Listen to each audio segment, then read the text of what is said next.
এবার আসি আমরা ফিনিশিং। বিল্ডিং এর ফিনিশিং এর কি কি কাজ? পিচ্ছে করে দিন প্রথম হচ্ছে যে দরজা জানালা চৌকাঠ, এরপর আসতেছে সিঁড়ি, বারান্দা, জানালা, গ্রিল, হ্যাঁ, বাথরুম, কিচেন সহ স্যানিটারি ও প্লাম্বিং এর কাজ।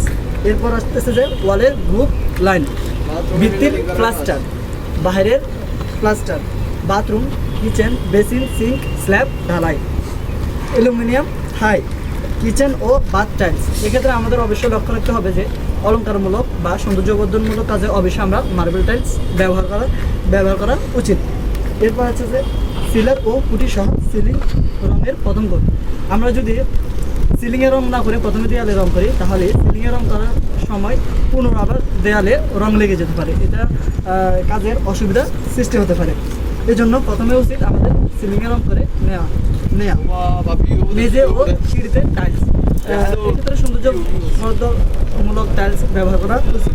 তারপর হচ্ছে যে বৈদ্যুতিক ওয়ারিং সুষ্ঠুভাবে যদি আমরা না করতে পারি, তাহলে দালান যতই সুন্দরভাবে তৈরি করা হবে বিভিন্ন সমস্যা দেখা দিতে পারে।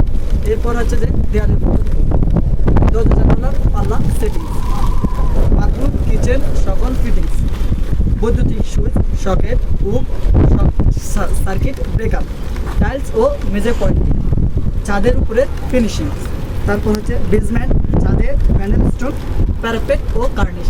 এখানে আমি আপনাদেরকে প্যারাপেট ও কার্নিশ দেখিয়ে দিতাম, বাট একটা নির্মাণাধীন ভবন, কিন্তু খুব কাছে যাওয়া উচিত হবে না, নাহলে আমি আপনাদেরকে অবশ্যই এটা কার্নিশ প্যারাপেট কিন্তু দেখা যাবে যে ছাদের সর্বকিনারে 2 থেকে 3 ফিট করে যে স্বল্প উচ্চতার যে দেয়াল ঢালাই করা হয়, মূলত ওইটাকে প্যারাপেট বলে। প্যারাপেট দেওয়ার মূল কারণ হচ্ছে যে নিরাপত্তা নিশ্চিত করা। বাতি ও ফ্যান, সর্বশেষ হচ্ছে যে আপনার ফার্নিচার সেট। এটা ইন্টেরিয়র ডিজাইন আপনি ফলো করলে অবশ্যই দেখতে পারবেন। আমি যে কথাগুলো বলেছি এই সম্পর্কে যদি আপনি প্রাথমিক ধারণা রাখতে পারেন, তাহলে আপনি বিল্ডিং তৈরি করার ক্ষেত্রে আপনার যে অপচয় হয়, এই অপচয়টা আপনি বহুল অংশে হ্রাস করতে পারবেন। কারণ যে জায়গায় আপনার রড যতটুকু দেওয়া প্রয়োজন ততটুকু দিলে আপনার খরচটা ঠিক হয়, কিন্তু আপনারা অনেক সময় মিস্ত্রির কথা বা কন্ট্রাক্টরের কথায় প্রয়োজনের তুলনায় রড ব্যবহার করতে হলে খরচও দিতে পারে। এই জন্য ইঞ্জিনিয়ারের সাথে কথা বলা, উনি আপনাকে একটা বিল্ডিংয়ের সঠিক ড্রয়িং, তারপর সঠিক এস্টিমেট সব কিছু বুঝিয়ে দিবে, যাতে আপনার খরচ বহুলাংশে হ্রাস পায়। ধন্যবাদ সকলকে ভিডিওটা দেখার জন্য।